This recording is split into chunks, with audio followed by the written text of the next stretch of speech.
So hello बच्चों, और मैं आप सभी का वेलकम करता हूँ हमारी नई क्लास में। एंड इस क्लास का टॉपिक है classification of acid. Last class में हमने एसिड के बारे में बहुत सारे फिजिकल प्रॉपर्टीज़ के बारे में बात करी थी। आज डिटेल में बात करेंगे।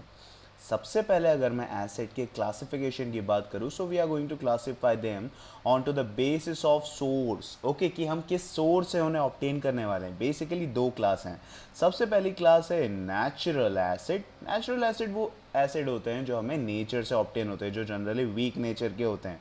और दूसरी कैटेगरी है मिनरल एसिड, जो मिनरल से ऑब्टेन होते हैं। मिनरल वर्ड अगर अखर रहा हो तो हम मेटेलिक कंपाउंड वर्ड भी यूज़ कर सकते हैं।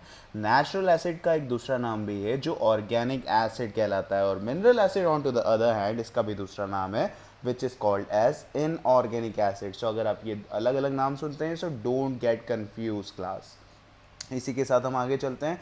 और नेचुरल एसिड के अगर मैं कुछ कैरेक्टरिस्टिक्स की बात करूं, तो वो कंटेन करते हैं स्टूडेंट्स कार्बन। ओके, ऐसा माना जाता था कि ऑर्गेनिक कंपाउंड्स वो कंपाउंड्स होते हैं जिनके अंदर कार्बन मिलता है। तो ऑर्गेनिक एसिड के लिए भी एक डेफिनेशन ये है कि the acid which basically contain carbon in their formula are natural acid, or we also call them organic acid. Okay, secondly अगर मैं दूसरे कैरेक्टरिस्टिक की बात करूँ, सो जनरली ये वीक नेचर के होते हैं। एग्जाम्पल के तौर पर आप लेमन के अंदर मिलने वाले एसिड की बात करिए, वो कौन सा है? Citric acid. अगर हम बात करते हैं हमारे मिल्क के अंदर या कर्ड के अंदर मिलने वाले एसिड की, तो वो है लैक्टिक एसिड, जो एक वीक एसिड है जिसे खाया भी जा सकता है और टच भी किया जा सकता है। सो लेमन के अंदर मिलने वाला जो साइट्रिक एसिड है, let me write the spelling over here, और इस एसिड के नाम को याद रख लीजिए। It is one of the example, और I can say one of the best example. Milk के अंदर और कर्ड के अंदर मिलने वाला जो एसिड है वो है लैक्टिक एसिड। और जनरली ये दोनों वीक नेचर के हैं, यानी कि इन्हें खाया भी जा सकता है और कंज्यूम भी किया जा सकता है class. On to the other hand अगर मैं मिनरल एसिड्स की बात करूँ, सो स्टूडेंट्स ये जो एसिड है इन्हें सिंथेसाइज किया जाता है, यानी कि प्रिपेयर किया जाता है by using metallic compounds. Metallic compounds chemistry की क्लास का वर्ड है। अगर इससे सोशल से रिलेट करना है तो हम इसे मिनरल्स भी कह सकते हैं, यानी कि मिनरल्स का यूज़ करके बनाए हुए एसिड्स को हम मिनरल एसिड्स कैसे कह सकते हैं। एग्जाम्पल के तौर पर स्टूडेंट्स मेटेलिक अगर मैं कंपाउंड्स का एग्जाम्पल दूं या फिर मेटेलिक मिनरल्स का एग्जाम्पल दूं, so we are having metallic carbonates, so I am just writing carbonate over here, और simply we can say metallic sulphates and metallic nitrates. यानी कि मेटेलिक कार्बोनेट, सल्फेट और नाइट्रेट का यूज़ करके अगर किसी एसिड को हमने सिंथेसाइज किया है तो वो स्ट्रॉन्ग नेचर का होगा स्टूडेंट्स। ओके, और स्ट्रॉन्ग नेचर से मेरा मतलब है उनकी फिजिकल प्रॉपर्टी की बात कर रहा हूँ कि वो स्ट्रॉन्ग नेचर के होंगे, यानी कि वो कोरोसिव नेचर के भी होंगे। ऐसे एसिड्स को गलती से भी कंज्यूम ना करें और गलती से भी टच ना करें। क्यों? ये मैं आपको समझाऊंगा हमारी फिजिकल प्रॉपर्टी के अंदर। अब बात कर लेते हैं हमारी फिजिकल प्रॉपर्टीज़ की वन आफ्टर अनदर। जो सबसे पहले फिजिकल प्रॉपर्टी मैं आज आपको पढ़ाने वाला हूँ एसिड एंड बेसिस की, वो वही है corrosive nature of them. Let me write the spelling over here, physical properties. See students, ये एग्जाम पॉइंट ऑफ व्यू से one of the most important topic है। हो सकता है 2 नंबर में ये क्वेश्चन आ जाए, write any of the two physical properties of acid and bases. So you can write that acid and bases both are corrosive in nature. और आप ये वर्ड भी लगा सकते हैं कि they can be corrosive in nature, क्योंकि on to the basis of their strength acid को हमने 2 क्लासेस में बांटा है, strong acid and weak acid. अगर मैं कोरोजन वर्ड की बात करूँ स्टूडेंट्स, तो इसका मतलब होता है gradual deterioration of outer surface, चाहे वो मेटल का हो या किसी भी ऑब्जेक्ट का हो या इवन ह्यूमंस का भी हो। हमारा आउटर सरफेस क्या है? हमारी स्किन। सो गलती से भी अगर कोई स्ट्रॉन्ग एसिड हमारी ह्यूमन स्किन पर गिर जाता है तो क्या होगा? वो हमारी आउटर स्किन को कंप्लीटली डिप्लीट कर देगा स्टूडेंट्स। और अगर ये कोरोसिव एसिड गलती से भी किसी इंसान ने कंज्यूम कर लिया तो उसकी बकल कैविटी सबसे पहले डिस्ट्रॉय हो जाएगी। सेकेंडली उसकी ईसोफेगस, जिसे हम फूड पाइप भी कहते हैं। थर्ड, उसका स्टमक डिस्ट्रॉय हो जाएगा, यानी कि लाइफ टाइम जिंदगी भर खाने और निगलने की जो शक्ति है वो खत्म हो जाएगी। तो गलती से भी हमें ये गलती नहीं करनी है कि स्ट्रॉन्ग एसिड्स को कंज्यूम करना है या टच भी करना है स्टूडेंट्स। क्यों? क्योंकि उनकी एक फिजिकल प्रॉपर्टी है that they can be corrosive in nature. So chemistry lab में जब भी एक्सपेरिमेंट करें इन चीज़ों का आप लोग खास तौर पर ध्यान रखेंगे। मेरी आप सबसे ये हम्बल रिक्वेस्ट है स्टूडेंट्स। अगर अगली फिजिकल प्रॉपर्टी की मैं बात करता हूँ स्टूडेंट्स, तो वो है इलेक्ट्रिकल कंडक्टिविटी। फिजिक्स में आपने पढ़ा होगा students that metal are very good conductor of heat as well as electricity. But क्या हम सोल्यूशन के अंदर भी इलेक्ट्रिसिटी को कंडक्ट कर सकते हैं? Let's talk about that. मान लीजिए स्टूडेंट्स कि हमारे पास एक सर्किट है और सर्किट के अंदर ये रहा हमारे पास एक light bulb. Let me connect it with a battery, और बैटरी को स्टूडेंट्स हम कनेक्ट कर देते हैं हमारे दो मेटल इलेक्ट्रोड से वायर की हेल्प से। अब स्टूडेंट्स ये मेटल इलेक्ट्रोड्स अगर कॉन्टैक्ट में नहीं होंगे तो क्या इनके बीच में इलेक्ट्रिसिटी फ्लो होगी? आंसर है नहीं। बट यहाँ पे अगर मैं एक बीकर के अंदर इनको सबमर्ज कर दूँ और बीकर के अंदर अगर मैं एक एसिडिक सोल्यूशन ले लेता हूँ या फिर एक बेसिक सोल्यूशन ले लेता हूँ, तो हम नोटिस ये करेंगे कि इस बल्ब के अंदर ग्लो आ जाएगा, यानी कि बल्ब जलने लगेगा। बट एसिड्स के अंदर आखिर ऐसा है क्या, या फिर मैं कहूँ एसिडिक सोल्यूशन में ऐसा क्या है कि वो इन दोनों इलेक्ट्रोड्स के बीच में इलेक्ट्रिसिटी को कंडक्ट करता है? आंसर है आयंस। क्योंकि स्टूडेंट्स जब भी एसिड का हम एक एक्वस सोल्यूशन बनाते हैं तो वाटर की वजह से जो एसिड के मॉलिक्यूल है वो ब्रेक हो जाते हैं दो अपोजिटली चार्ज आयंस के अंदर, और यही आयंस है स्टूडेंट्स जो रिस्पॉन्सिबल है for the conduction of electrical charge. तो ये लाइन को मैं मार्क कर देता हूँ, ये मोस्ट इंपॉर्टेंट लाइन है, एग्जाम में ये भी क्वेश्चन आ जाता है, how acidic solution can conduct electricity. So ये रहा उसका answer, that due to the presence of water acid molecules are going to break into oppositely charged ions। ये opposite charge word include करना ना भूलें, अगर एक सिंगल चार्ज रहेगा तो कंडक्शन नहीं होगा स्टूडेंट्स। ओके, सो अपोजिटली चार्ज आयंस के फॉर्मेशन की वजह से ही किसी भी एक्वस सॉल्यूशन के अंदर इलेक्ट्रिकल चार्ज का कंडक्शन होता है। सो acid is having a property of conduction of electrical charge. इस चीज़ को मैं यहाँ पे इलेबोरेट करके थोड़ा लिख देता हूँ कि how ion formation is going to help in conduction of electrical charge, क्योंकि एग्जाम में ऐसे क्वेश्चन के आने की पॉसिबिलिटी हाई है। क्योंकि लास्ट 5 साल के जब मैंने प्रीवियस ईयर क्वेश्चन पेपर आपके सॉल्व करे तो ये question most of the time पूछा गया है अलग अलग तरीक़ों से, या फिर आप कह सकते हैं इनडायरेक्ट मैनर में पूछा गया है। तो जैसा कि आप देख सकते हैं इस टेस्ट ट्यूब के अंदर हमने एग्जाम्पल के तौर पर ले लिया है हाइड्रोक्लोरिक एसिड का एक्वस सोल्यूशन। अब अगर मैं सोल्यूशन वर्ड की बात करूँ तो ये क्लास 9 से आया है। Aqueous solution, aqueous solution students वही सोल्यूशन है जिसके अंदर जो सॉल्वेंट हमने यूज़ किया है वो है पानी। HCl का एक्वस सोल्यूशन बनाया है, यानी कि हमारा जो सॉल्यूट है वो है हमारा हाइड्रोक्लोरिक एसिड और जो सॉल्वेंट है वो होगा हमारा वाटर। और एक चीज़ तो आप बिल्कुल याद रख ही लीजिए स्टूडेंट्स कि किसी भी केमिकल कंपाउंड का एक्वस सोल्यूशन बनाने के लिए जो सॉल्वेंट होता है वो हमेशा वाटर ही होता है। तो एसिडिक एक्वस सोल्यूशन की अगर बात करूँ तो सॉल्वेंट क्या होगा? वो होगा वाटर, और वाटर ही वो कंपोनेंट है स्टूडेंट्स जो एसिड के मॉलिक्यूल को ब्रेक करने के लिए रिस्पॉन्सिबल है।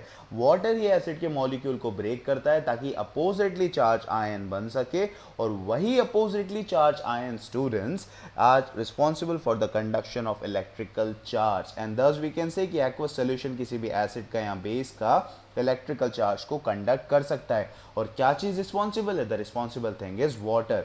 वाटर की वजह से ही एसिड के मॉलिक्यूल ब्रेक होते हैं। बट सर ये ब्रेक होने की प्रोसेस को आखिरकार हम बोलते क्या हैं? सो स्टूडेंट्स यहाँ पर आप ध्यान दीजिए हाइड्रोक्लोरिक एसिड के मॉलिक्यूल पर। इसमें आप देख सकते हैं कि हाइड्रोजन और क्लोरीन के बीच में केमिकल बॉन्ड है। ये कौन सा केमिकल बॉन्ड है? ये कोवैलेंट केमिकल बॉन्ड है स्टूडेंट्स। ओके, सो ये कोवैलेंट केमिकल बॉन्ड टूटेगा कैसे? आंसर है वाटर। जब भी HCl के मॉलिक्यूल्स वाटर के कांटेक्ट में आएंगे तब ये दोनों के बीच के कोवैलेंट बॉन्ड को तोड़ देंगे। कौन तोड़ देंगे? वाटर के मॉलिक्यूल्स। और जब ये दोनों मॉलिक्यूल के बीच के बॉन्ड टूटेंगे we are going to get oppositely charged ions which are H positive as well as Cl negative. तो हो गए अपोजिटली चार्ज आयन, और यही आयन के प्रेजेंस की वजह से एसिड इलेक्ट्रिसिटी कंडक्ट करता है, और इस आयन फॉर्मेशन की प्रोसेस को हम कहते हैं आयनाइजेशन। जब भी कोई कंपाउंड के अंदर के मॉलिक्यूल्स कोवैलेंट बॉन्ड से बाइंडेड हों और वो ब्रेक होते हैं, यानी कि आप सिंपल वर्ड्स में ये समझ सकते हैं कि कोवैलेंट बॉन्ड जब भी ब्रेक होगा स्टूडेंट्स और आयन का फॉर्मेशन होगा तो इस प्रोसेस को हम क्या कहते हैं? We are going to call it ionization. अगर मैं HCl मॉलिक्यूल की बात करूं स्टूडेंट्स, तो HCl मॉलिक्यूल जो है वो एक कोवैलेंट कंपाउंड का एग्जाम्पल है। सो आयनाइजेशन को हम ऐसे डिफाइन कर सकते हैं that in an aqueous solution when covalent bond breaks and the oppositely charged ions are formed, that process is called as ionization। और ये जो स्क्रीन पे हमने इक्वेशन लिखी है HCl के ब्रेक होने की into H positive and Cl negative, ये कहलाती है ionic equation students. On the other hand students हम एक और एग्जांपल ले लेते हैं, क्योंकि कोवैलेंट बॉन्डिंग एक तरह की बॉन्डिंग थोड़ी ना होती है, आयनिक बॉन्डिंग भी पढ़ी है हमने जिसे हम इलेक्ट्रोवैलेंट बॉन्डिंग भी कहते हैं। सो यहाँ पे सबसे पहले तो मैं आपको एक एग्जाम्पल देना चाहूँगा। So let's consider the most common example of a ionic compound which is NaCl। जिसका नाम है सोडियम क्लोराइड। इसके अंदर आप देख सकते हैं स्टूडेंट्स दैट हमारे पास दो एटम्स है सोडियम के एंड क्लोरीन के, जो इलेक्ट्रोस्टैटिक फोर्सेस ऑफ अट्रैक्शन की वजह से बाइंडेड है, और इन दोनों के बीच में जो बॉन्ड है उसे हम कहते हैं आयनिक बॉन्ड। जब भी NaCl यानी कि सॉल्ट को हम पानी में डालेंगे स्टूडेंट्स, तो होता क्या है, वाटर की प्रेजेंस की वजह से सोडियम और क्लोरीन के बीच का जो बॉन्ड है वो टूट जाएगा और अपोजिटली चार्ज आयंस बन जाएंगे, जो होंगे Na पॉजिटिव और Cl नेगेटिव। सो स्टूडेंट्स यहाँ पे मैं आपको एक और टर्म के बारे में पढ़ाने वाला हूँ कि जब आयनिक बॉन्ड टूटते हैं और आयन बनते हैं तो क्या उसे हम आयनाइजेशन कहते हैं? आंसर है नहीं। यहाँ पर हम एक नए टर्म का यूज करेंगे students. So let me right it over here that in N aqueous solution of NaCl what is going to happen? NaCl के बीच में जो बॉन्ड है ionic bond, it is going to break and we are going to get Na positive as well as Cl negative ion। और students इस process को हम कहते हैं डिसोसिएशन। स्पेलिंग है DISSOCIATION। आयनिक बॉन्ड ब्रेक होगा और आयन बनेंगे तो we are going to call it dissociation.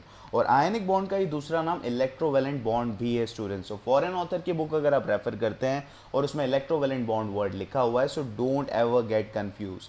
यहाँ पर एक आप छोटा सा नोट अपनी कॉपी में प्लीज बना लीजिए कि जब भी आयनिक बॉन्ड ब्रेक होगा and we are going to get oppositely charged ions, that process is called as dissociation students। okay, and secondly students ये जो NaCl की इक्वेशन मैंने लिखी है इसे हम कहेंगे डिसोसिएशन इक्वेशन स्टूडेंट्स। इसके ऊपर भी क्वेश्चन आ सकता है स्टूडेंट्स, एंड इवन ये जो टॉपिक है ये आपको 11th क्लास में भी काम आएगा और 12th क्लास में भी काम आएगा आपके इलेक्ट्रोकेमिस्ट्री में। So students, let's move ahead and let's see what are the things that we have learned in our today's class. We have learned that students, excuse me, that water is the only thing which is responsible for breaking the molecules of acid as well as bases, ताकि हमें oppositely charged ion मिल सके। अगर water का presence नहीं होगा, example के तौर पर हमने हाइड्रोक्लोरिक गैस ले लिए स्टूडेंट्स, सो हाइड्रोक्लोरिक गैस के अंदर जो HCl के मॉलिक्यूल्स है वो ब्रेक नहीं होंगे and we are not going to get any ion. So HCl gas कभी भी इलेक्ट्रिकल चार्ज को कंडक्ट नहीं करेगी। सेकेंडली स्टूडेंट्स हमने ये सीखा कि अगर आयंस का फॉर्मेशन नहीं होगा तो इलेक्ट्रिकल चार्ज का कंडक्शन नहीं होगा। एग्जाम में ये भी क्वेश्चन आ सकता है, क्या सिर्फ वाटर मॉलिक्यूल्स इलेक्ट्रिकल चार्ज को कंडक्ट कर सकते हैं? आंसर है नहीं। क्यों? उसमें एक चीज का एब्सेंस है, वो क्या है? आयंस। क्योंकि अपोजिटली चार्ज आयंस ही responsible students for the conduction of electrical charge. So ये जो पॉइंट है इसे भी आप प्लीज अपनी कॉपी में नोट डाउन कर लीजिए। इसके अलावा स्टूडेंट्स हमने आज की क्लास में सीखा दो और प्रोसेसेस के बारे में, जिनका नाम है ionization as well as dissociation. उनके बारे में भी यहाँ मैं एक पॉइंट बना देता हूँ, please note them down. That when covalent molecule are going to break and ions are going to form, that process is called as ionization।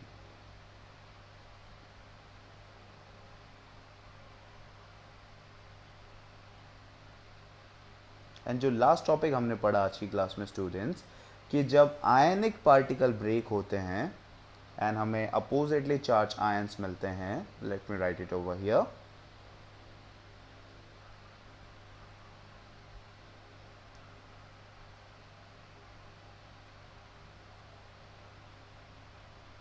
and we are going to get ions। Students इस process को हम कहते हैं dissociation. Exam में ये भी question आ सकता है 2 मार्क्स में कि what is the basic difference between ionization and dissociation. So just आपको उनके डेफिनेशन लिखना है और एक एक एग्जाम्पल भी दे देना स्टूडेंट्स, ताकि 2 नंबर आपको कंप्लीटली मिल जाए। आज के लेक्चर के लिए बस इतना ही, and I hope you understood the lecture students. So see you then.